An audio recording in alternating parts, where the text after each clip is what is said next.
Express যে train Sealdah Suri MEMU express চালু হয়েছে সেটা প্রায় 3 বছর হয়ে গেল।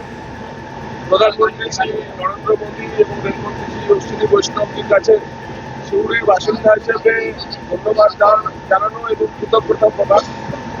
সেই অর্থে যে এতদিন ধরে এই ট্রেনটি চলছে, আমার নিজের কখনো মেমুতে চড়া হয়নি নানা কারণে। তো আজকে সেই মেমু এক্সপ্রেসের যাত্রীদের সঙ্গে একটু সকালবেলায় সুপ্রভাত বলার জন্য, তাদের যাত্রা শুভ হোক, শুভযাত্রা বলার জন্য আজকে মেমুতে একটু চললাম, যাত্রীদের সঙ্গে শুভেচ্ছা বিনিময় করলাম এইটুকু। এবং মানুষ দেখছি যে খুবই খুশি। বলে না কোনো একটা পরিষেবা চালু হলে তার রেটিং আমরা নিই এখন, সেই রেটিং তো দেখলাম অসাধারণ। প্রত্যেকে মেমুর খুব প্রশংসা করছে এবং শিউড়ি স্টেশন থেকেই প্রায় সব কামরা প্রায় পূর্ণ হয়ে গেছে। এরপর দুবরাজপুর, চিনপাইতে নতুন স্টপেজ করা হয়েছে। গত 2 মাস হলো চিনপাইয়ের স্টপেজ শুরু হয়েছে। চিনপাইতেও আমরা চিনপাই দুবরাজপুর পর্যন্ত যাব, তারপর ফেরত আসবো। মেমুর এই পরিষেবা নিয়ে যাত্রীদের মধ্যে যে এই এতটা ভালো লাগা রয়েছে যাত্রীদের পরিষেবা নিয়ে, তো সেটা আমি এই ফিডব্যাক রেল মন্ত্রকে, রেল মন্ত্রীকে এবং প্রধানমন্ত্রীর দপ্তরে জানাবো। এই ট্রেন চালু হওয়ার পিছনে আপনার একটা বড়সড় অবদান রয়েছে। লোকে অনেকেই বলে জগন্নাথ এক্সপ্রেসও বলে থাকে। দেখুন, সেটা আপনাদের কাছে শুনছি যে আমি শিয়ালদা সিউড়ি মেমু এক্সপ্রেসকে অনেকে জগন্নাথ এক্সপ্রেস বলে থাকে।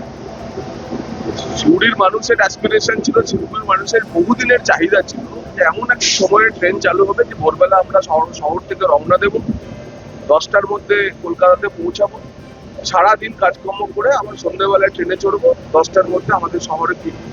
এইরকম টাইমিং এর কোনো ট্রেন আমাদের ছিল না, যার ফলে অনেকেই অন্য শহরে গিয়ে, আমোদপুরে গিয়ে, সাঁইথিয়াতে গিয়ে ট্রেন ধরতে হতো। সিউড়ির মানুষের প্রায় 60-70 বছরের এই টাইমিং এর চাহিদাটুকু। ট্রেন তো আমাদের এখান থেকে আরো একটা দুটো চলে, শহরে কলকাতাগামী ট্রেন চলে, কিন্তু সেই কারণে সমস্ত কিছু ছাপিয়ে গেছে এই টাইমিংটা। এবং এই চাহিদা মেনে ট্রেনটিকে আদায় করার ক্ষেত্রে হ্যাঁ, আমি দরবার করেছিলাম রেলমন্ত্রীর কাছে, এবং রেলমন্ত্রী আমার মধ্যে একজন ক্ষুদ্র ভারতীয় জনতা পার্টির কার্যকর্তার অনুরোধ মেনে একদম পারফেক্ট টাইমে এই ট্রেনটি করে দিয়েছেন। তো তার জন্য আমার বিশেষ কৃতজ্ঞতা তার প্রতি, এবং সিউড়ির বাসিন্দাদের পক্ষেও রেলমন্ত্রীকে আমি ধন্যবাদ জানাই। দ্য সহজ পাঠ, সহজ কথা, সঠিক তথ্য।